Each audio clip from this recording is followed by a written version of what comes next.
Okay, so the raids have been and gone, and the weapons have been reviewed. Now it is time to tell you, in my personal opinion, which is the best raid weapon altogether for PvP. Remember, this is my opinion, so don't slate me in the comments if you disagree. First things first, there are going to be 4 categories, obviously. Auto rifles, hand cannons, pulse rifles and scout rifles, all of which are raid weapons from Crota, Vogue, Wrath of the Machine and King's Fall. This is excluding the Necrochasm, Outbreak Prime and Mythoclast. I know the Necrochasm and Outbreak Prime aren't exactly the raid weapons, but you do relate those weapons to the raid. We're going to put them in order from least favourite to most favourite in that specific category. So 4 being the least favourite and 1 being the most favourite, before we then proceed into the overall best raid weapon.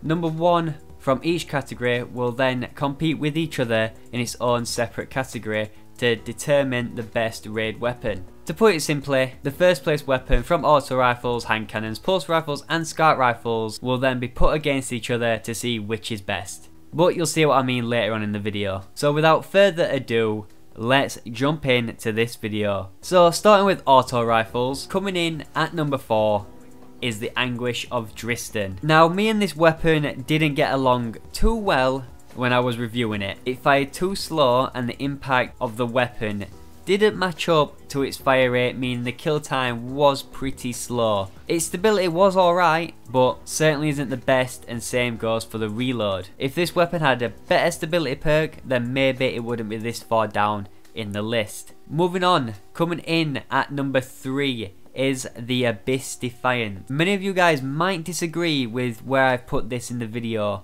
However, this weapon isn't that good. Like the Anguish of Dristan, this hasn't got a quick kill time and the range of this weapon is terrible. However, this beats the Anguish of Dristan purely because the stability is better and the kill time is a little bit better, but its perks just didn't do this justice. So coming in at number 2 is the Genesis Chain. This is a really good auto rifle and this is due to its perks.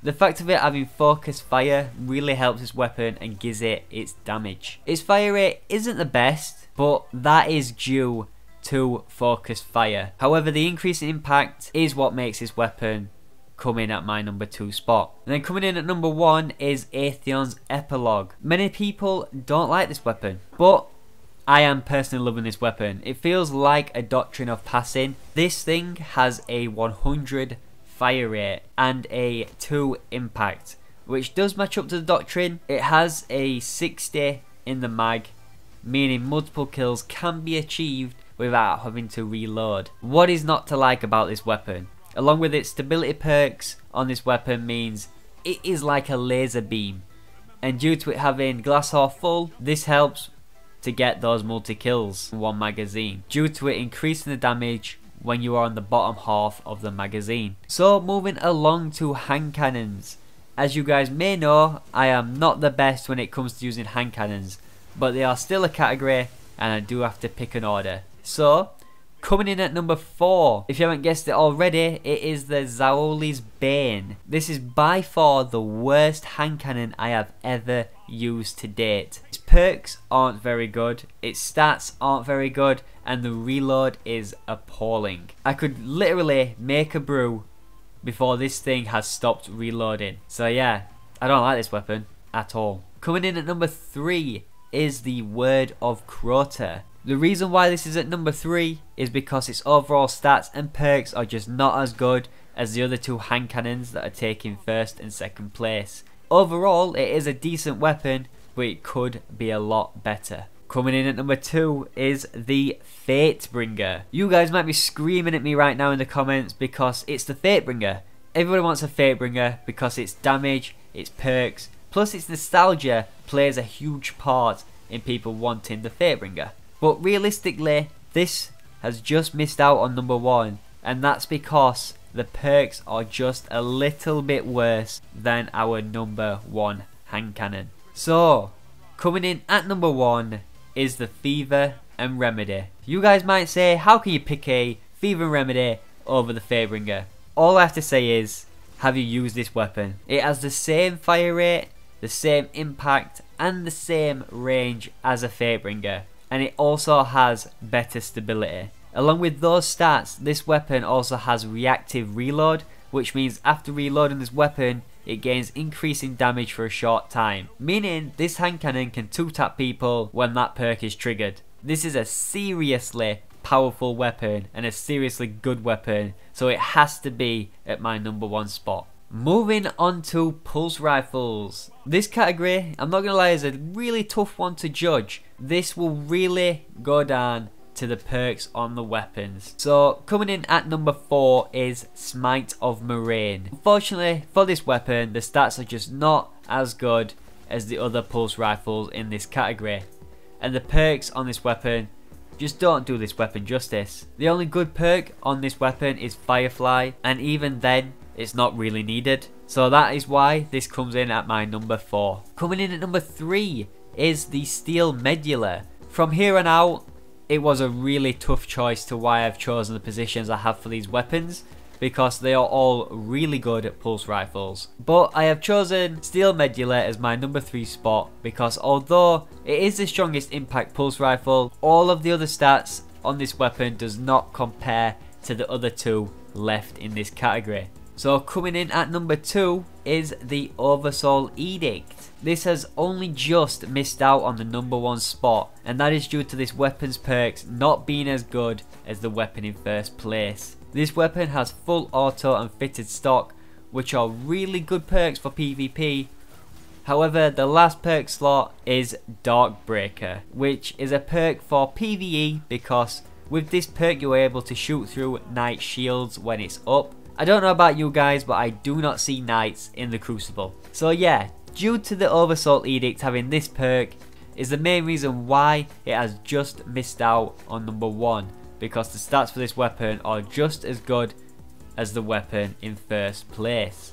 So coming in at number 1, if you haven't narrowed it down already, that is the Praedyth's Timepiece. Now this weapon has made the number 1 spot because of its god roll perks and its amazing stats. So a reminder on what perks are on this weapon: you have Head Seeker, Perfect Balance and Secret Round. Is that not a god roll? It might be low impact, so it doesn't 2-burst Guardians in Crucible like the Parthian shot, but its fire rate is really high for a pulse rifle, which really helps when the impact is so low. So moving on to the hardest category to judge, and that is Scout Rifles. My preferred weapons in Destiny are Scout Rifles for both PvP and PvE, so it was really hard to judge this one and put them in order to what I think is best.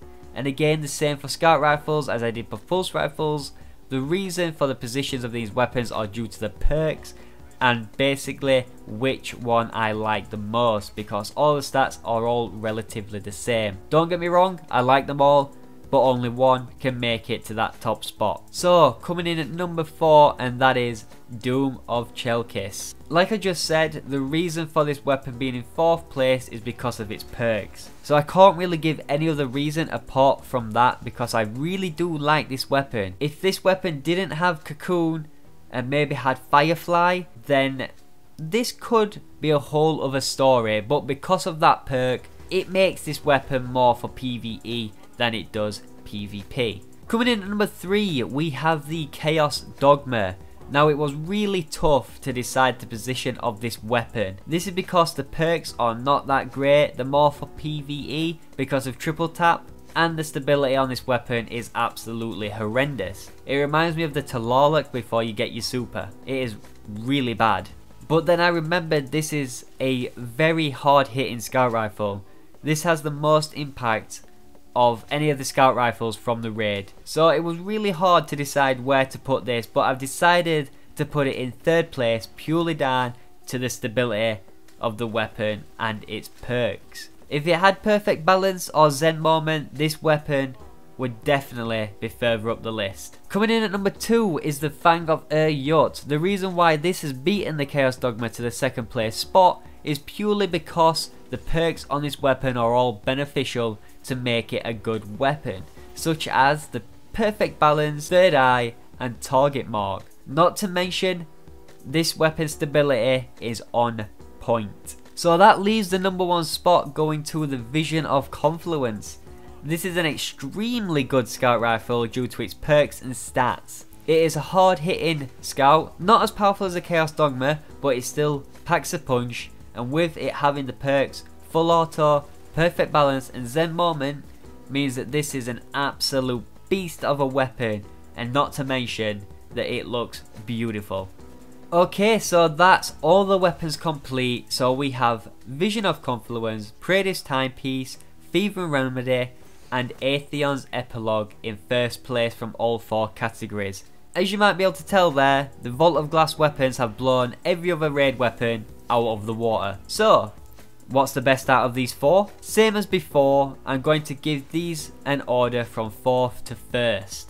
However, I'm not going to give an explanation for these as I have already done that in the categories before. Just note that all the weapons have already won their category, so from here on out it is just my personal preference of which I like to use the most. So, coming in at number 4 would have to be the Praetor's Timepiece. Coming in at number 3 we have the Atheon's Epilogue. Coming in at number 2, and that is the Fever and Remedy. I know because I don't like hand cannons you'd expect this to be my least favourite. That is not the case because this weapon is absolutely godly. Then obviously at number 1 we have the Vision of Confluence. There is no surprise that this is at number 1.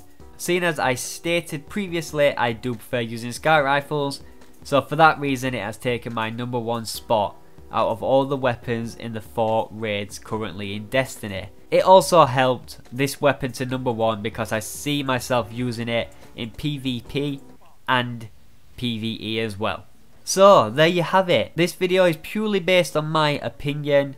Please do not slander me in the comments if your favourite weapon hasn't won in my eyes. Everyone has their preferred weapons, but nevertheless I hope you've enjoyed the video and have found it somewhat helpful to decide what weapons to use in PvP. If you haven't seen my videos on actually reviewing these weapons fully, then go check them out because you might find yourself actually getting some use out of the video. But other than that guys, it has been a pleasure bringing this video to you, and I'll see you in the next one. Adios.